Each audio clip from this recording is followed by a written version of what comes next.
On Team Ineos then, Chris Froome back in training. He's done a couple of laps of his local velodrome. The first time he's been back on a bike since crashing hard on the Recon for the time trial at the Dauphiné in June, where he suffered a fractured femur, elbow, vertebra, sternum, as well as losing reportedly 4 pints of blood. So, first of all, amazing and great news that he's been able to get back on his bike so quickly. What do we make of this? When are we expecting to see him, back in Ineos colours on the road anytime soon? I wouldn't put anything past him. I think he can win another Tour. Almost, I wouldn't say it's a positive thing what happened, but this will probably be the thing he needs, the driving force he needs, and the motivation to come back.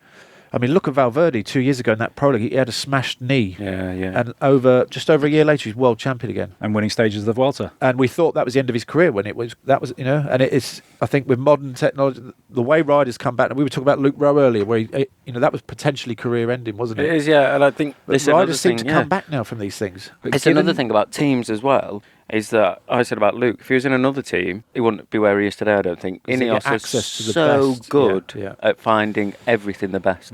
And that's why they are the best team in the world. It's not about having aero socks and an aero helmet and all that. It makes a difference, but that's not a marginal gain. It's a marginal gain is saying, right, you've crashed, let's fix you. Don't matter if it takes 8 months, don't matter if it takes 2. We'll fix you. We'll sort you out. Whereas another team, they'll be going, 3 months, mate. And on that, one of your best mates, I can remember one of my last few years at Sky, Ben Swift, who's got glass shoulders. He'd had that horrendous crash with his shoulder. Yeah.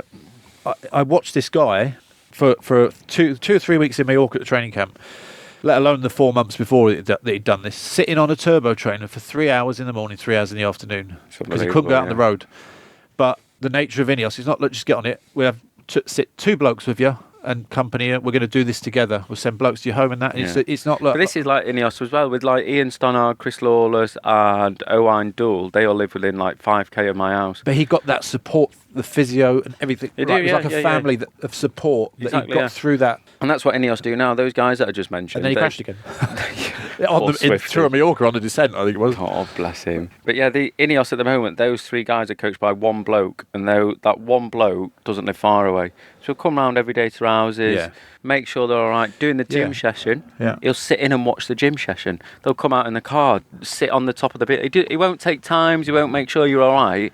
He'll just show, I'm here, I'm watching you, I'm watching what you're doing. It's much like a football club now. Yeah. And I think that's the difference. I think that's the stuff you don't see. Yeah, exactly. I haven't got Kevin DeWitt at top of Long Hill going, come on now, you can do it. Given Ineos' strength in depth, given the sheer number of team leaders they've now got with, so the 1-2 at the Tour with Bernal and Thomas, and then Carapaz to add to that as well, fit and firing. Okay, it wasn't the Volta, but he's going to be back soon and back good. Where does Froome fit in? Where is he going to sort of have to earn his spurs back again? Well, I don't know really. I mean, I don't know is the truth.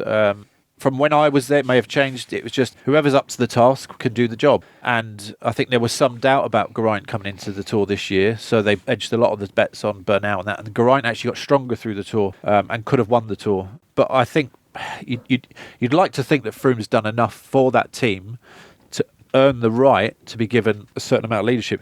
But he will have to prove himself. Not just going to edge all their bets with him if he's clear, because they'll know from his training numbers whether he's going to be good enough. I think it will all boil down to that. Here's one for you then, Brad. Can you foresee a situation where Froome is riding against Bernal and Thomas and Carapaz at Ineos? No. Why? Why would they? Yeah. Well, it doesn't get to a point in the next year or two where Froome is forced to look elsewhere. I mean, I don't know what his long-term goals are. I think at the moment he's probably just concentrating on getting back to some. Well, I mean, from the how horrific the crash was at the start, it will be walking, wouldn't it? Staying alive and walking, going back home healthy, and he will now find out in the next few months whether he's able to get back to the level that he used to ride at, and I think it will all depend on that really.